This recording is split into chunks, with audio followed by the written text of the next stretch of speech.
Яка роль штучного інтелекту у перемозі України? Які можливості українських дослідників і підприємців взяти участь у цьому процесі? Про це і не тільки. Сьогодні поговоримо з нашими гостями Юрієм Гуменчуком та Дмитром Софиною з Winstars AI. Юрій, Дмитре, дуже радий вас бачити сьогодні. Дякую, що відгукнулися на нашу пропозицію. Вітання, вітання. Отже, таке перше питання: де штучний інтелект застосовується зараз у військових технологіях, і що вже є таким must-have, а що залишається поки екзотикою? Ну, давайте подивимося з того, де застосовується штучний інтелект, нам простіше від цього відштовхуватись, тому що ми це всі бачимо в новинах, в статтях і безпосередньо на, скажімо так, на полі бою. Тому із того, що я можу бачити, можемо розділити на дві частини. Перше, це те, що доходить до нас разом з західною умовною допомогою, тому що високоточні снаряди Excalibur, Storm Shadow, Скальп ракети, інші там застосування, вони мають ті чи інші алгоритми, які допомагають. Десь це банальна математика, ну, як наука продання, десь це більш точніша історія, але воно є. Єдине, що ніхто в Україну не передає найсучаснішу техніку. Це ми маємо теж чудово розуміти. Тобто в будь-якому випадку ми є полігоном тестування тих речей, які були розроблені раніше, або передають там декілька, скажімо так, експериментальних рішень, щоб подивитися, як воно веде себе в реальному режимі. Тому такого засилля масового штучного інтелекту в Україні я не бачу з західною допомогою. Друга частина – це те, що ми самі виробляємо. І ось тут я зупинюсь і промовчу. І в мене ще така одна ремарка, але найбільше гнітить, що ми, живучи в Україні, маючи дуже класну базу науковців, інженерів, ну, тобто ми чомусь як країна вся не мобілізувалися повноцінно. Тобто, коли ми говоримо про мобілізацію, мова не те, щоб кожному дати автомат і лопату піти. Це потрібно робити. І ми, як індустрія, теж маємо це робити. Мова про те, що ми, як держава, маємо стати єдиним механізмом. І, на мою особисту думку, ми не використовуємо наш потенціал, наш технічний потенціал. Тому що коли ми там говоримо про оборонні технології, ну Боже, ну ми ж не Боїнг, ми навіть там не Мотор Січ, як там називається. Маленький R&D, який для іноземців робить і щось почав робити для України, щоб допомогти їм. Оце от єдине, що мене трошки гнітить і не надихає. Насправді, те, що ми зараз виробляємо, це дуже маленька частина з того, що ми, по суті, маємо виробляти. Де воно використовується? Ну, як на мене, то штучний інтелект або розумна техніка – це, по суті, єдиний спосіб для нас виграти цю війну. Тобто, якщо ми подивимося на те, що порівняємо наші людські ресурси з нашим ворогом, порівняємо наші грошові ресурси з нашим ворогом, порівняємо наші технічні ресурси конвенційної, звичайної техніки з нашим ворогом. Як би ми не хотіли, але, на жаль, немає у нас варіантів, так само, як підтвердив пан Залужний, що якщо ми не знайдемо якийсь варіант технологічний, якщо ми не знайдемо якесь рішення базово іншого рівня, то нам важко розраховувати на перемогу в цій війні. Тому я вважаю, що штучний інтелект – це насправді зараз без перебільшення єдиний варіант, яким ми можемо все-таки змінити хід поточної війни і хід бойових дій, і результат цієї трагедії, яка зараз трапляється. Ми чули про ініціативу Мінцифри про збір дронів населення в домівках. Так? І можна по-різному до цього ставитись, але добре, що про такі речі взагалі говорять на такому рівні. На мою думку, люди мають мати не тільки право на володіння зброєю, але й вміти її виготовляти. Це дозволяє громадянському суспільству тримати владу під контролем. Що ви думаєте про цю ініціативу, які би ви запропонували можливості долучитися до оборони для тих, хто з певних причин чи обставин не служить зараз у ЗСУ? Та я абсолютно погоджуюсь з вами щодо виготовлення. зброї. Той самий FPV-дрон, ну, ми теж так умовно кажемо вдома робити. Мова йде ж не просто про дома, банально в гаражі зробити. Його там нічого такого кардинально складного немає. Якщо ми купуємо перевірені нормальні компоненти, наша задача, грубо кажучи, мануфактурною зібрати. Звісно, на заводі це було логічніше і простіше робити, проте ми розуміємо, що на завод може завжди прилетіти, і скільки би ми там не поставили ППО, його в нас не так багато, щоб ми могли всюди його роздавати. Тому ідея мені подобається. Єдиний нюанс полягає в тому, що окей, ми дали безліч там 1 мільйон FPV-дронів, як заявлялось нещодавно. Що ми далі з ним будемо робити? Я сподіваюся, що всі в нас в Україні стали військовими експертами, всі чули, що таке радіоелектронна боротьба, і всі розуміють, що проблема застосування FPV полягає в тому, що коли ми його направляємо в потрібну ціль, то зв'язок з ним може втратитись, і найцікавіше, що він може втратитись якраз там, де він має спрацювати. Тобто проблема останньої милі, так називаємо, коли він має долетіти. Ось, наприклад, ті ж самі росіяни, вони вже зробили в своїх ланцетах, окрім просто вигляду, скажімо так, нічного бачення, вони вже зробили якраз рішення, де штучний інтелект може зацепитися за конкретну ціль, і потрапляти там, де потрібно. Тобто, чи вона в окопі, чи рухається, чи в лісі, чи ще. Тобто, оператор наводить, натискає, відправляє. В Україні ми поки що цього не бачимо. Я дуже сподіваюся, що насправді воно є, і про нього ніхто не говорить. Проте, ми цього не бачимо. Ну, є проблема в тому, що це лише один крок до повноцінно автономного. Якщо ми уявимо таку картину, що зробили ми цих 1 мільйон дронів, їх треба вивести на передову. Окей, можна їх маленькими групами вивести, це навіть не, умовно кажучи, це навіть не САУ якесь, чи рота, скажімо так, артилерійська. Це набагато простіше. На пікапи кинули, вивезли, відправили. Проблема в тому, що мають бути оператори. Стати оператором дронів – це дуже непроста задача. Тобто їх треба навчити. А якщо у нас є 1 мільйон цих дронів, і ми їх можна, умовно кажучи, окреслити певний квадрат і направити той рой в той квадрат. І, звісно, воно все, що там буде, і наші, і не наші, воно може все знищити. Проте будемо відверто казати, а як зараз, коли звичайна артилерія працює? Хто не сховався, ніхто нікому не лікар, скажімо так. Тому це моя особиста така думка. Можливо, у Юрія може бути інша. Да, я погоджуюсь насправді з думкою Дмитра, я доповнив би його думку ще таким чином. Я недавно прочитав в Ютубі, побачив такий заголовок у Бутасова відео, і в якому було написано, що мобілізація має бути не в окопі, мобілізація має бути на виробництво в першу чергу. І я тут з ним абсолютно погоджуюсь, тому що зробити мобілізацію і надіслати мобілізацію в окопи, ми отримаємо той самий результат, який ми і отримували до цього. Тобто ми мобілізуємо в окопи, з тієї сторони мобілізують в окопи. Що ми в результаті отримаємо? Ми в результаті вони втратять, ми втратимо. Але їх більше, суттєво більше. І це не варіант для нас. Я рахую, що те, що ми маємо зрозуміти, це те, що ми маємо стати високотехнологічною країною. Щоб стати високотехнологічною країною, ми маємо стати інженерами. Тобто ми маємо те, про що також постійно говорять наші колеги. Інженер – це людина, яка буде вирішувати хід цієї війни. Інженер, як і хардверник, який буде робити дрони, так само і інженери з штучного інтелекту, які будуть робити мізки для цих дронів. І тут я хочу наголосити, що кожен має розуміти, що це вже не війна, де ми можемо стояти, умовно відправити армію, частину населення, і іншій частині населення стояти осторонь. Так не вийде. Нам потрібно кожному думати, як ми можемо бути корисними для цієї війни.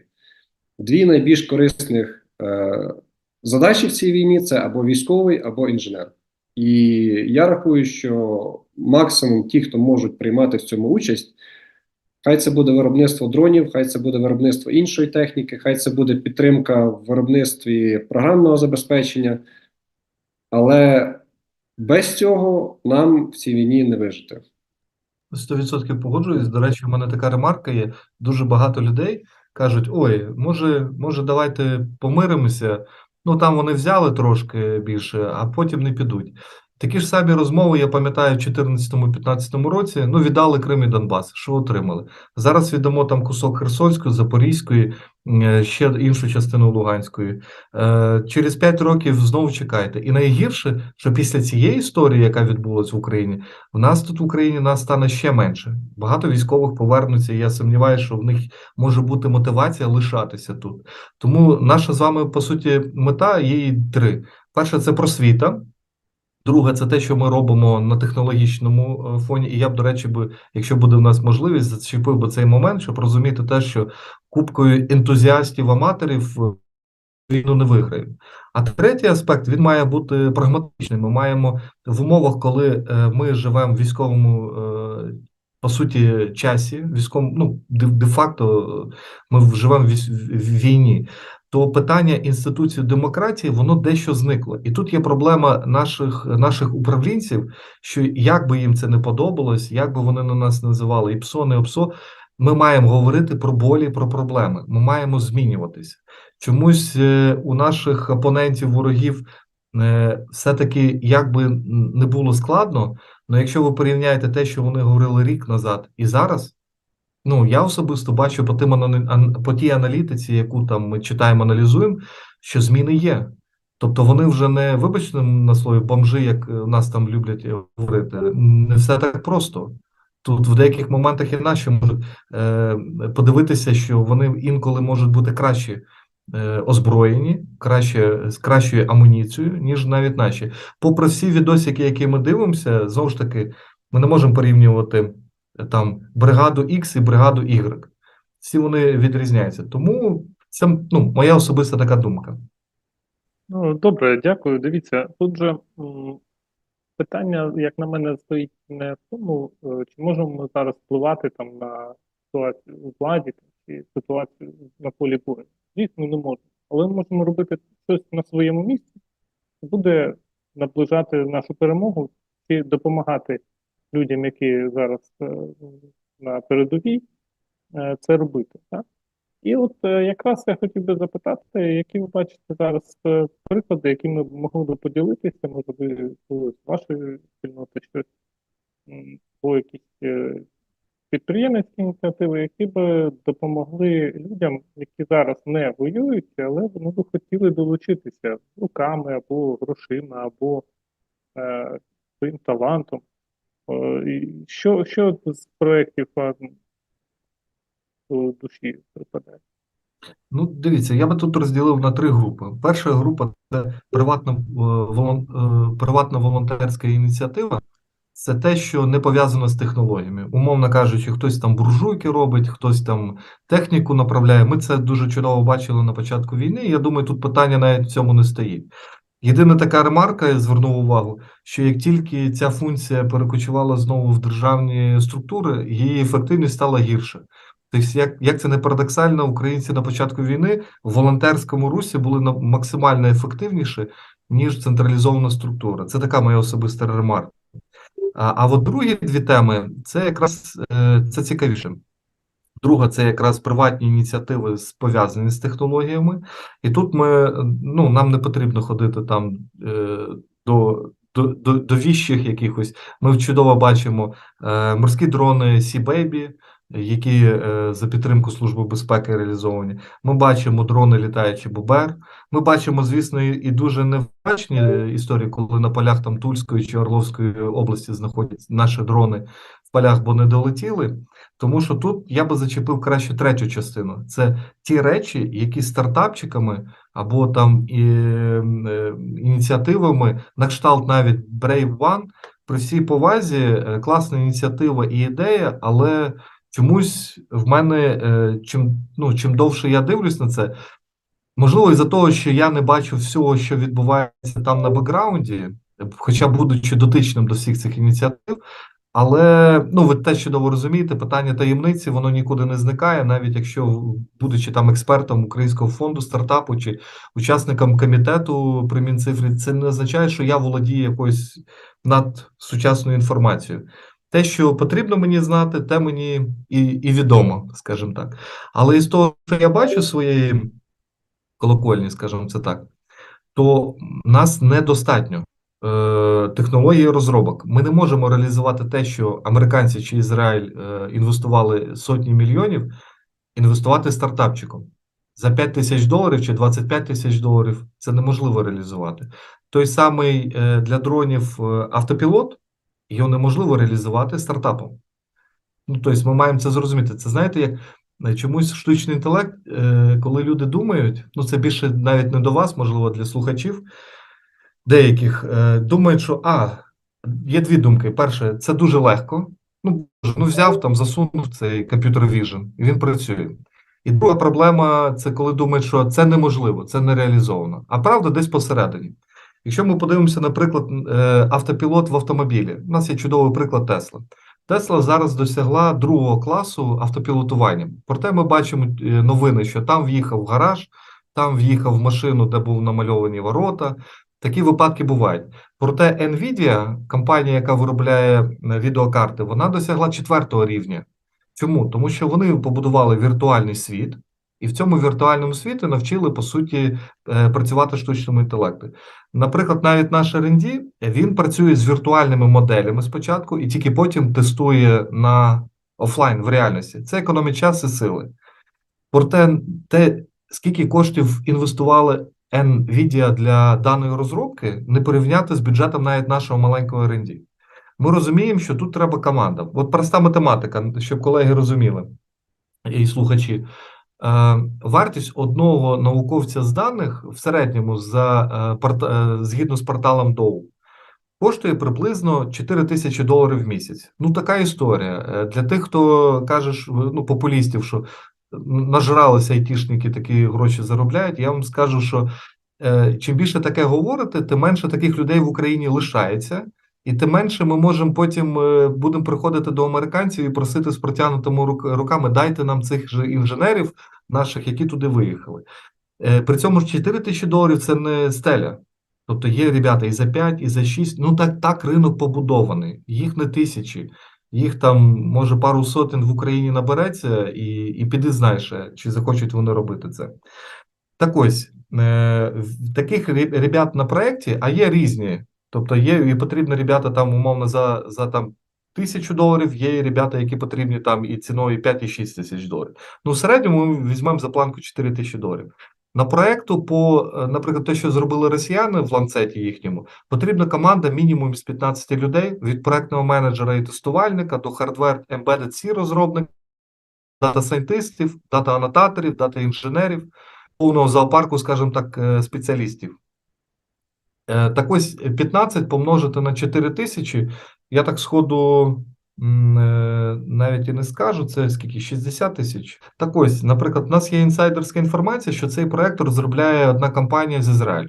Вони вже працюють 10 місяців, в них ще рішення готового немає. 10 місяців помножити на бюджет команди тільки на зарплати – це 400 тисяч доларів. Але якщо ми ще додамо так називаємо оверхеди або касти зверху, тобто це супутній персонал, який має допомагати, щоб працювати. Сервіси, клауди, інші джерела. Тобто ви можете сміливо додати ще 50%. Тобто 600 тисяч доларів вже проінвестовано, а рішення ще немає. Чи є у стартапа, чи у ініціаторів, ну, кожен день пишуть, що Діма або Юра, є ідея, є 50-100 тисяч доларів, давай робити. Це дуже круто, класно. Ну ми не потягнемо. З дрони FPV робити, як анонсовано мільйон там в себе вдома, круто, класно. Єдине, що ми маємо забути, що нам ці кошти можуть, ну, дай Бог вони повернуться, ну, у нас немає іншого шансу, варіанту. Але моя позиція така, що ці високі технології без державної підтримки ми не зробимо. Якщо це буде державна підтримка Сполучених Штатів чи Ізраїлю, ми зробимо, але питання в тому, ми як держава, як громадяни отримуємо це рішення. Остання ремарка, коли на початку жовтня відбулася війна, те, що ми бачили в Ізраїлі, терористичним угрупованням Хамас. Буквально через 5 днів мені в LinkedIn написали представники ізраїльського технологічного хабу з простою фразою: ви R&D, ми вас готові інвестувати $90 тисяч в ваші розробки просто так. Щоб потім на виході, коли ви реалізуєте цю частину, ви прийшли до нас вже за інвестиціями мільйонними. Коли вона дізналася, що ми не з Ізраїлю, а із України, ну, розмова завершилась. Ну, просто для мене цей факт, що в нас в Україні з Соцсервом, ЕПАМом, Сігмою, Сіклумом, топ-підприємства IT-компанії світового рівня, чи не прийшли до них з цим замовленням? У мене є дві гіпотези. Перша позитивна – прийшли, і вони роблять. Друге – не прийшли. А правду ми з вами дізнаємося через рік. Якщо через рік ми повернемося і в нас нічого не зміниться, то ми будемо вважати, що варіант все-таки другий. Тут, того, що я знаю, прийшли, і є декілька кейсів, є просто деякі компанії, які принципово не працюють з військовими напряму технологіями, але, наприклад, що стосується протезування, смарт-протезів для людей, які втратили кінцівки, то ці приклади дуже надихають. Стосовно того, чи на чому спеціалізується ваша компанія, і от що для вас змінилося під час війни? Наша компанія – це спеціалізований R&D-центр по штучному інтелекту. Це не рішення, які робляться на кухні.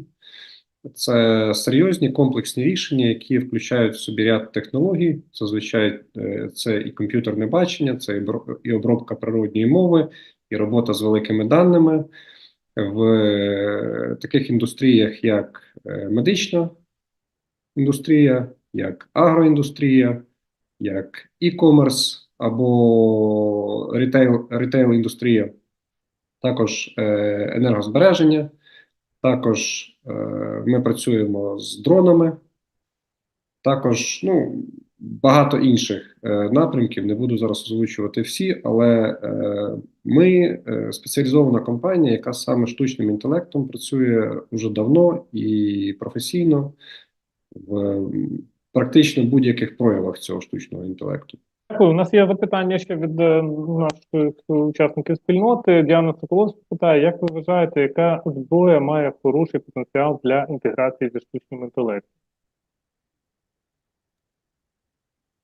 Можу тут відповісти. Великою мірою дрони, те, про що ми говоримо, але не тільки дрони повітряні. Це також можуть бути системи наземні, це також можуть бути те, що ми бачимо, системи на воді. Це також можуть бути системи, які передбачені для стаціонарних, наприклад, спостережних пунктів. Це також можуть бути системи, які протидіють дронам, наприклад. Тобто, дивіться, штучний інтелект – це здатність машини знаходити, цілитись і знищувати ціль. Штучний інтелект робить це в рази краще, ніж людина. Тобто в рази. Там, де ми руками пробуємо дроном попасти в танк, там, де ми руками пробуємо навести кулемет або зенітну установку на знищення дрона, там, де ми пробуємо спостерігати за територією, щоб нічого не пропустити. Штучний інтелект це робить в рази краще і в рази безпечніше для наших воїнів. Тому що їм не потрібно бути там, їм не потрібно сидіти в танку, а танк може їхати сам, і танк може сам виконувати задачі. Так само, як морські дрони. Основна суть штучного інтелекту в військовій техніці – це можливість працювати автономно. Це можливість виконувати задачі без перебуття на місці події оператора. Коли оператор може сидіти в захищеному приміщенні і видавати задачі техніці, і це коли техніка воює з технікою. Не люди воюють з людьми, а це коли техніка воює з технікою. Саме тому ми вибрали цю тему для нашого подкасту сьогоднішнього. Я вважаю, що наступний крок в розвитку війни – це коли машини воюють з машинами. Це коли люди просто видають задачі. Люди будуть вирішувати воювати. Це в природі людини змагатися. Війна – це змагання. В природі людини змагатися. Ми не уникнемо ситуації, коли війн не буде. Війни будуть постійно. Єдине, що ми можемо зробити, ми можемо замінити знищення людей у цих війнах на війни машин. І зараз технології нам це дозволяють.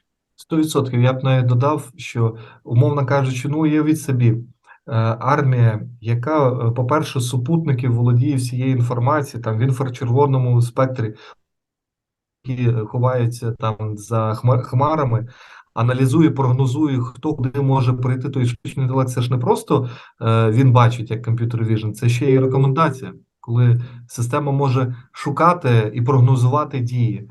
Коли командир може керувати в онлайн режимі, я в комп'ютерній грі, як би воно не звучало, всім процесом, коли армія дронів може взлетіти, і вона буде знаходитись в повітрі, вона патрулює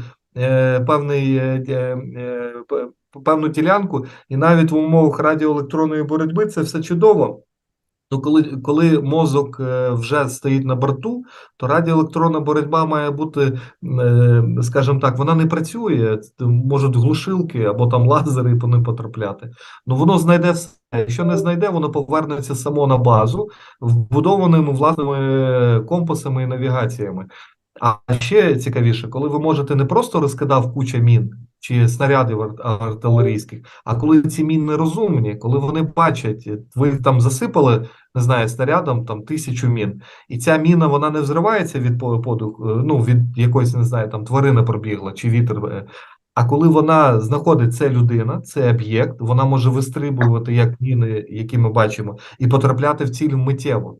І тоді, уявіть собі, коли такі технології, вони найближчі 10-15 років, вони стануть основним. Тоді стане питання, якщо у цій війні машин одна сторона переможе іншу, то будь-яке, як сказати, боротьба, бігати з автоматом по хатам, вона стане просто самою російською безполезною. Тобто, і тоді, коли одна машина виграла у іншої машини, інша країна капітулює. Ну, або помирає, або геноцид і тотальне знищення. Іншого майбутнього, аналогічно, як і Юрій каже, я не бачу. І тому було б дуже чудово, щоб серед переможців були саме ми, по двом причинам. По-перше, нам чужого не треба, що дуже важливо.